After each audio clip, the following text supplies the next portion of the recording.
নমস্কার বন্ধুরা, চলে এলো রঙ্গবতী মহিলা। ওখানে চিনি,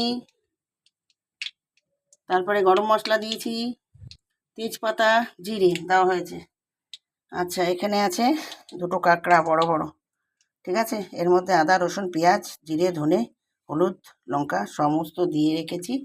দেখতে থাকুন, সঙ্গে থাকুন। এখন রান্না কি দেখাবো বন্ধুরা, পুজোর আনন্দে মেতে উঠেছি, বুঝলেন।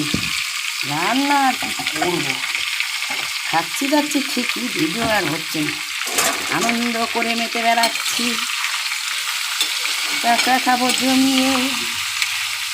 দেখতে থাকুন, সঙ্গে থাকুন। মাংস হচ্ছে, কাঁকড়া নয়, মাংস। মাংস একদম মাংস হচ্ছে, কাঁকড়ার মাংস রসিয়ে কষিয়ে জমিয়ে খাওয়া, পুজোর আনন্দে মেতে ওঠা। রান্না করছি রোজই, খাচ্ছি রোজই, কিন্তু এখন খালি ভিডিও দিয়ে যাব কি, এবার এটা কাটিয়ে দেব। পুজোর উৎসব দেব আমি ছাড়িয়া। দেখতে থাকুন, সঙ্গে থাকুন।